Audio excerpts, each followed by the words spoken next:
বিল আদলি ওয়াল ইহসান, নিশ্চয় আল্লাহ তাআলা তোমাদেরকে ন্যায় বিচারের আদেশ দেন, সদাচরণের আদেশ দেন, নিকট আত্মীয়দেরকে দানের আদেশ দেন। আদেশ কয়টা?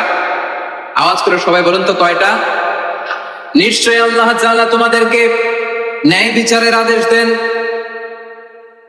সদাচরণের আদেশ দেন, তিনি তোমাদের নিকট আত্মীয়দেরকে দানের আদেশ দেন, আর তিনি তোমাদেরকে অশ্লীলতা থেকে নিষেধ করেন, মন্দ কাজ থেকে নিষেধ করেন, অবাধ্যতা সীমা লঙ্ঘন থেকে নিষেধ করেন। তিনি তোমাদেরকে উপদেশ দেন যাতে তোমরা শিক্ষা গ্রহণ করো। সুবহানাল্লাহ। উপদেশ দিচ্ছে স্বয়ংকে তিনটা জিনিসের আদেশ। ইয়ামুরু বিল আদল, সুবিচার ন্যায় বিচারের আদেশ তিনি দেন। ইহসানের আদেশ দেন যাতে আমরা ইহসান করি, একে অপরের প্রতি সুবিচার করি, মহানুভবতা দেখায়, অনুগ্রহ দেখায়, আর নিকট আত্মীয়দেরকে যেন আমরা দান করি। এই তিনটা আদেশ তিনি দিয়েছেন। আর কোন তিনটা জিনিস থেকে তিনি বারণ করেছেন? অশ্লীলতা, ফাহশা, মুনকার, মানে সব মন্দ আর অসৎ কাজ, এগুলো থেকে তিনি আমাদেরকে বারণ করেন। ওয়াল বাগি, অবাধ্যতা, সীমা লঙ্ঘন, এই তিনটা কাজ থেকে তিনি আমাদেরকে বারণ করেন। তিনি আমাদেরকে উপদেশ দেন, স্বয়ং আল্লাহ তাআলা আমাদেরকে উপদেশ দেন যাতে করে আমরা শিক্ষা গ্রহণ করি। সুবহানাল্লাহ। তাহলে আসুন আমরা ধরে ধরে একটা একটা করে সামনের দিকে আগাই। আল্লাহ তাআলা প্রথমে আমাদেরকে আদেশ দিয়েছেন আদালের। ইন্নাল্লাহা ইয়া'মুরু বিল আদল, আওয়াজ করে বলুন আল আদাল। সবাই পড়ুন আল আদাল। আমরা উর্দু জানি, হিন্দি জানি, অনেকে ইংরেজিও জানি, কিন্তু আরবি শব্দগুলো আমাদের মুখ দিয়ে বেরোতে চায় না। আওয়াজ করে বলুন আল আদাল। মাশাআল্লাহ। ইন্নাল্লাহা ইয়া'মুরু বিল আদল, আল্লাহ তাআলা আমাদেরকে আদলের আদেশ দেন। আদল অনেকে না বুঝলেও আদালত শব্দটা বুঝবেন। আদালত, আদালত, আদালত বুঝেন না? যেখানে বিচার কার্যের ফয়সালা করা হয়, কোর্ট কাছারি আদালত, এটা তো ভেরি কমন। এটা শুনছেন না সবাই? আদালত, যেখানে ন্যায় বিচার হবে, সুশাসন হবে। কিন্তু ভাগ্যের কি নির্মম পরিহাস, ওখান থেকে মিথ্যা সাক্ষী দিয়ে মনমতো রায় দিয়ে দেয়া হয়। এগুলোর পরিবর্তন হওয়ার দরকার আছে না নাই? প্রিয় ভাইয়েরা, আদালত, আল আদল, ইংরেজিতে বলে জাস্টিস, ন্যায় বিচার, সুবিচার, সুশাসন, জাস্টিস, আল আদল। সব জায়গায় এই জাস্টিস থাকা দরকার। Justice should be prevail in the society. The mission of all prophet was to uphold the justice. সব নবীর মিশন ছিল এই জাস্টিসকে, আদালকে, সুশাসন আর সুবিচারকে নিশ্চিত করা। পড়েন সুবহানাল্লাহ।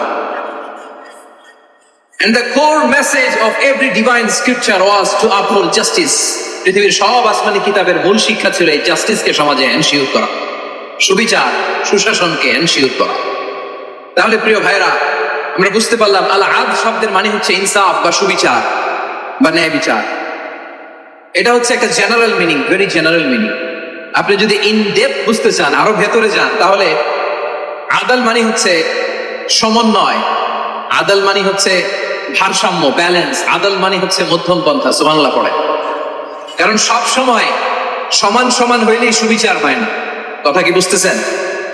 ইসলামের দ্য কনসেপ্ট অফ আদল, এটা এমন আদল, এটা সব সময় সমান সমান নয়। যখন সমান সমান দেয়া দরকার, ইসলাম সমান সমান দেয়। যখন ব্যালেন্স করা দরকার, চেক এন্ড ব্যালেন্স, সমন্বয়, ভারসাম্য করা দরকার, তখন ইসলাম ভারসাম্য করে দেয়। এটার নাম আদল। সুবহানাল্লাহ। সহজ করে আপনাদেরকে বুঝাই। যেমন ধরুন, একটা পরিবারের 3 জন সদস্য, স্বামী, স্ত্রী আর সন্তান। তাদের সকালবেলার ব্রেকফাস্টে, স্বামীর সকালের নাস্তায় স্বামীর 3টা রুটি লাগে, স্ত্রীর 2টা লাগে, আর সন্তানের 1টা রুটি লাগে। এখন আমি যদি সমান সমান করে আদল করতে চাই, সবাইকে যদি 3টা করে রুটি দেই, তাহলে স্বামী বেচারার জন্য ঠিক আছে, কি বলেন?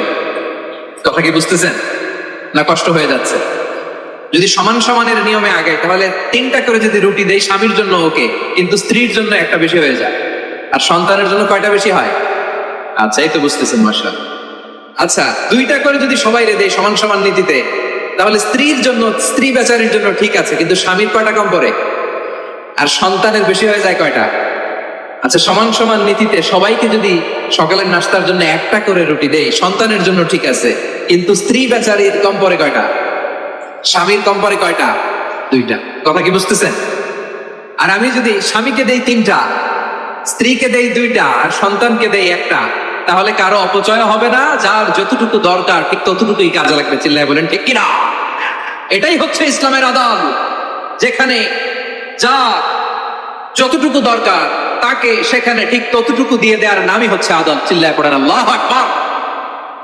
রব্বুল আলামিন বলেন, ইউসিকুমুল্লাহু ফি আওলাদিকুম লিযযাকারি মিসলু হাদ্দিল উনসায়াইন। আল্লাহ তোমাদেরকে ওসিয়ত করেন, তোমাদেরকে আদেশ দেন, উত্তরাধিকার সম্পদ যখন বন্টন হবে, ছেলেরা যতটুকু পাবে, মেয়ে পাবে তার অর্ধেক। সুবহানাল্লাহ বলেন। দেখেন, ছেলে যত, মেয়ে অর্ধেক, ছেলে ডবল পাবে। আপাত দৃষ্টিতে মনে হয় এখানে অবিচার হয়েছে, কিন্তু আসলে কি অবিচার হয়েছে? আপনি বিয়ের ক্ষেত্রে যান, ওইখানে আবার ছেলে মোহরানা দেয়, মেয়ে সেখানে মোহরানা পায়। তাহলে চেক এন্ড ব্যালেন্স, ভারসাম্য, ব্যালেন্স, মধ্যম পন্থা এখানে আছে না নাই? এটাই হচ্ছে ইসলামের আদল। আল্লাহ তাআলা এই আদলের আদেশ দিয়েছে, সুবিচার, ন্যায় বিচার, সুশাসন এবং ভারসাম্যের আদেশ দিয়েছেন। প্রিয় ভাইয়েরা, একটি শান্তিময় সমাজ, একটা সমৃদ্ধ সমাজ, একটা মানবিক সমাজ যদি আমরা পেতে চাই, এই আয়াতের মধ্যে যতগুলো পয়েন্ট আছে সবগুলোর বাস্তবায়ন লাগবে। কথা বুঝতে পেরেছেন? বলেন, আওয়াজ করে বলেন, আমরা একটা শান্তির সমাজ চাই কি চাই না? আমরা একটা সমৃদ্ধ বাংলাদেশ চাই কি চাই না? আমরা একটা মানবিক বাংলাদেশ চাই কি চাই না? এই আয়াতে আল্লাহ তাআলা একটা মানবিক সমাজের রূপরেখা টেনেছেন। তার প্রথম কথা হচ্ছে, ইন্নাল্লাহা ইয়ামুরু বিল আদল। আল্লাহ তাআলা তোমাদেরকে আদলের নির্দেশনা দেয়, সুবিচার, সুশাসনের নির্দেশনা দেয়। যে সমাজে আদল থাকে না, সেই সমাজে জুলুম মানুষের ঘাড়ে চেপে বসে। আদলের বিপরীত হচ্ছে জুলুম। আদলের বিপরীত কি? জুলুম বা চাও, অত্যাচার, অবিচার, বৈষম্য। এই যে বৈষম্য বিরোধী ছাত্র আন্দোলন কখন করছে? এই যে একজন সমন্বয় একটু দেখা করলো আমার সাথে। জুলুম মানে হচ্ছে বৈষম্য। বৈষম্যের স্থান ইসলামে নাই, অবিচারের স্থান ইসলামে নাই, জুলুমের স্থান ইসলামে নাই। আল্লাহ তাআলা বলেন যে আমি জুলুমকে নিজের জন্য হারাম করেছি এবং তোমাদের জন্য হারাম করেছি। বিশ্বনবী ফরমান, আল্লাহ তাআলা বলেন হাদিসে কুদসিতে, ইয়া ইবাদি ইন্নী হারামতু যুলমা আলা নাফসি ওয়া জাআলতুহু বাইনাকুম মুহাররামান ফালা তাযালামু। আমার গোলামেরা শোনো, নিশ্চয়ই আমি আল্লাহ তাআলা জুলুমকে আমি আমার উপরে হারাম করেছি, অনুরূপ ভাবে জুলুম করাকে তোমাদের উপরেও হারাম করেছি। ফলে ফালা তাযালামু, তোমরা একে অপরের সাথে জুলুম করো না। নির্দেশনাটা কার? খবরদার, জুলুমের সাথে আমাদের কোনো সম্পর্ক, জুলুমের সাথে ইসলামের কোনো সম্পর্ক নাই। আল্লাহ তাআলা জালিমদের জন্য কঠিন শাস্তি প্রস্তুত করে রেখেছেন। যারা এই আদলকে ভুলণ্ঠিত করে জুলুমের রাস্তায় হাঁটতে চায়, তাদের প্রাপ্য কিয়ামতের ময়দানে বুঝিয়ে দিবে কে? আল্লাহ তাআলা তাদের প্রাপ্যকে বুঝিয়ে দিবেন। এজন্য বিশ্বনবী বলে, খবরদার, তোমরা ইনসাফ করবে, আদল করবে, জুলুম করবে না। আল যুলমু যুলুমাতুন ইয়াউমাল কিয়ামা, জুলুম কিয়ামতের দিন অন্ধকার হয়ে জালিমের ধারে চেপে বসবে। আবার বিশ্বনবী বলতেন, ইত্তাকি দাওয়াতাল মাজলুম, খবরদার, তোমরা মজলুমের কান্নাকে ভয় করো। ফাইন্নাহু লাইসা বাইনাহু ওয়া বাইনাল্লাহি হিজাব, কেননা মজলুমের কান্নার মাঝে আর আল্লাহর আরশের মাঝে কোনো পর্দা থাকে না। বিশ্বাস হয়? এই কথা বিশ্বাস হয়? এর জলজন্ত প্রমাণ তো আমরা নিজেরাই দেখলাম। হ্যাঁ, মজলুমের কান্না ফুলে ফেপে মহিরূহ হয়ে, পাহাড়ের মতো হয়ে, বিস্ফোরিত হয়ে জালিমের মসনদকে ছারখার করে দিয়েছে। এর প্রমাণ তো আমরা নিজেরাই তো দেখলাম। জালিমের পরিণতি কি হয় আমরা জীবদ্দশাই তো দেখলাম। এমনও কোনো জুলুম নাই যে হয় নাই, ঠিক কিনা বলেন? আহারে জুলুম, আহারে জুলুম। রিসেন্টলি আয়নাঘরের কিছু ছবি প্রকাশিত হয়েছে সোশ্যাল মিডিয়ায়, দেখেছেন আপনারা? ছোট্ট একটা জায়গা, স্বাধীন মানুষকে প্রাণীর মতো, পাখির মতো খাঁচায় বন্দি করে রেখেছে। কখন দিন কখন রাত কিচ্ছু জানে না, কখন দিন কখন রাত কিছু জানে না। বছরের পর বছর কেটে গিয়েছে।